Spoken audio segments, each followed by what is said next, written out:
மனிதன் நாகரீகம் எனும் குடியில் ஏறி வசிக்கத் தொடங்கும் முன் ஒலிகள் அலைக்கூவல்களாய் வடிவம் பெற துவங்கிய காலம் தொட்டு கல் தோன்றி மண் தோன்றா காலத்தில் முன் தோன்றிய மூத்த மொழி அன்னை தமிழ் மொழி. காலமெல்லாம் கடந்து நிற்கும் நம் தமிழ் மொழி உலகில் மிக பழமையான மொழி என்று கருதப்படுகிறது.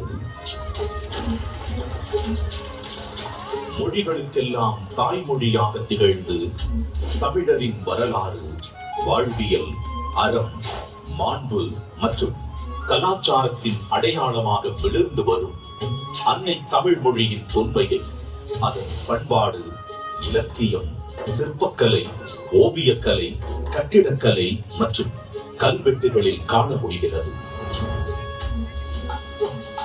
3 பிரிவுகள், 133 அதிகாரங்கள், மொத்தம் 1330 குறள்களில் இப்பாரினை அளந்து இவ்வுலகிற்கு இன்றியமையாத பொதுமறையை இயற்றி தந்த தமிழ் தாயின் தலைமகன், வையத்துள் வாழ்வாங்கு வாழ்ந்த தெய்வ புலவர் திருமகனார் திருவள்ளுவர். ஐயன் வள்ளுவரின் பிறந்த வருடம் தமிழக அரசால் கிமு 31 என்று வழங்கப்படுகின்றது.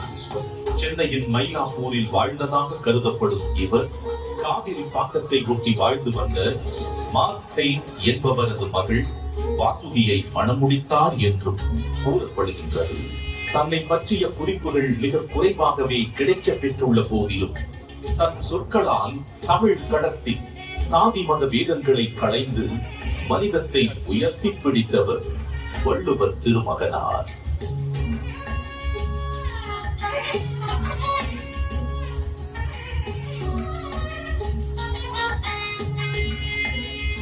சுமார் 2000 ஆண்டுகள் பழமையான சங்க இலக்கியத்தில் 11 கணக்கு நூல்களில் ஒன்றான திருக்குறளை தமிழ் மொழியின் தலை சிறந்த நீதி நூல்களில் ஒன்றென கூறலாம்.